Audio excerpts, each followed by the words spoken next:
ايه هو النت المجاني وايه اضراره؟ وناس كتير بتسأل النت المجاني ومش النت المجاني وازاي ان انا اقدر احصل عليه. السلام عليكم ورحمة الله وبركاته، ازيكم؟ يا رب دايما تكونوا بخير ان شاء الله. النهارده الحلقة الثانية من برنامج بعدسة واحدة، والنهارده هنتكلم باستضافة عن موضوع شائع، وهو النت المجاني بالنسبة للشركات المصرية.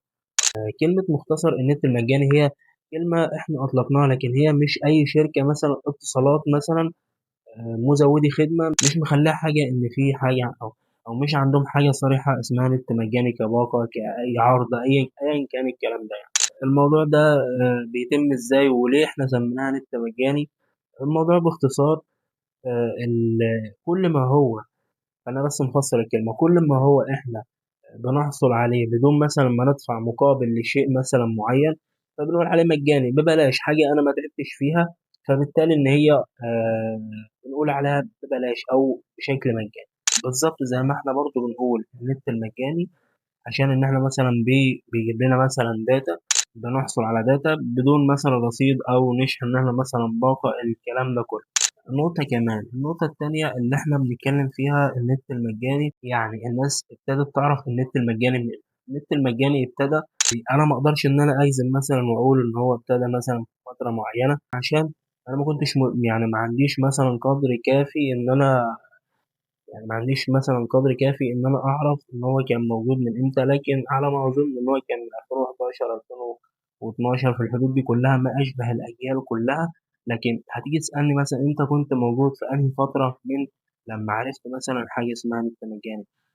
فتره ان انا كنت عارف حاجه اسمها نت مجاني كانت من 2016 2017، فترة ما كان هو الجيل 3G. الموضوع ده قعد فترة كتير، طبعا كان في نت مجاني، وإن أنت مثلا بتنزل برنامج اسمه حاكم، تعمل مثلا عملية حقن بالبرنامج بسيرفر خارجي.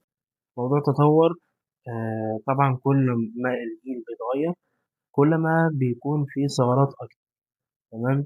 طب الموضوع ده بيتم إزاي؟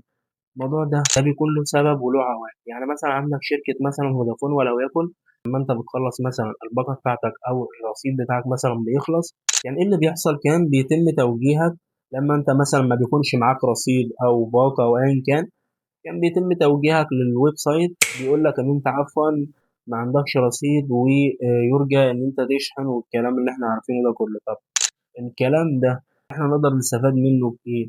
ان انت اي موقع او اي ويب سايت مثلا مدعوم من الشركه، او الشركه هي اللي عاملاه، مش شرط الشركه تكون عاملاه، ممكن في حاجات تانية هيكون دعمها مثلا معينه.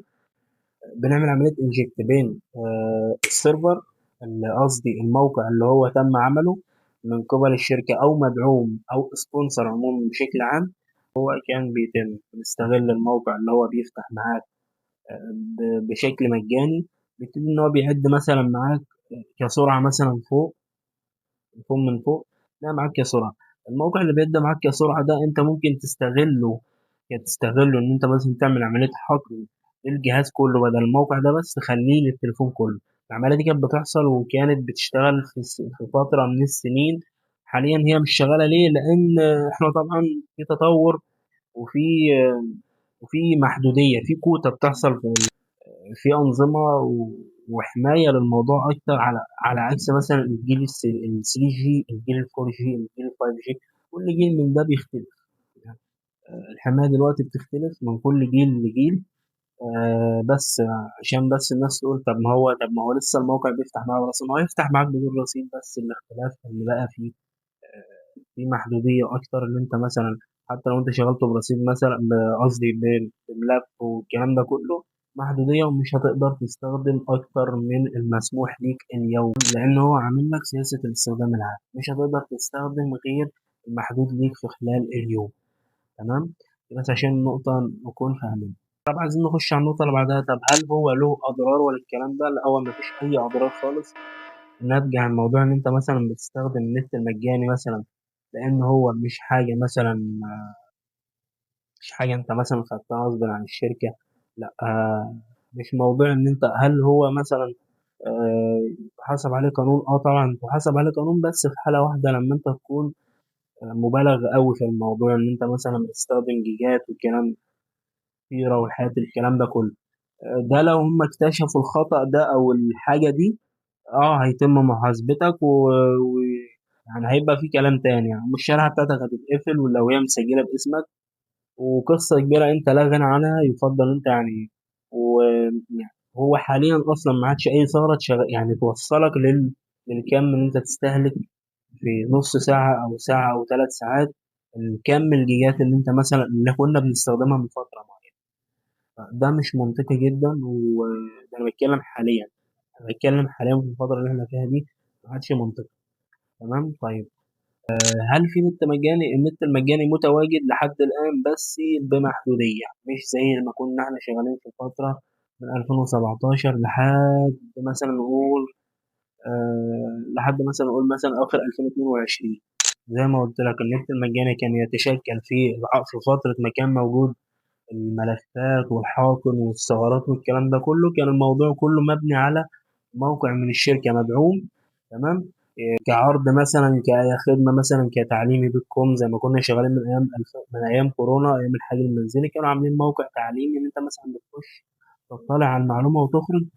كان الموقع ده شغال بدون رصيد بدون باقة، بيفتح معاه، فكان بيتم استغلال حاجة شبه كده. تمام. ويتم دمجها بسيرفر خارجي، مش أكتر ولا أقل.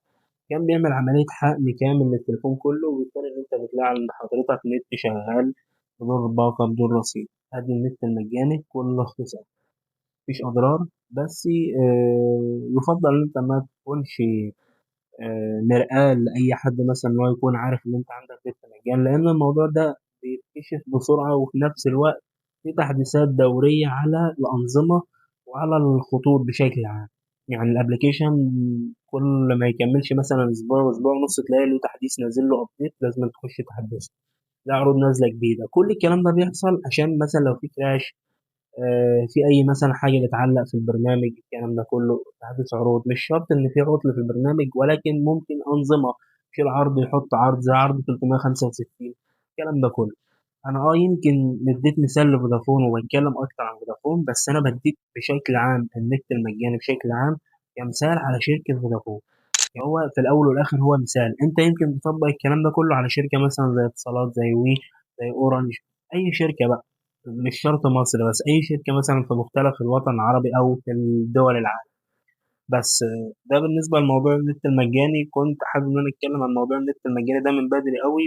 بس كده، لو في حاجه عايزين ان انا اتكلم عنها الفتره اللي جايه، اكتبوا لي في الكومنتات، حطوا لايك الفيديو واشتركوا في القناه عشان يوصلكم كل جديد، وانا هشوف ايه اللي انتوا طالبينه، انا هعمله ان شاء الله في فيديو مخصص. سلام.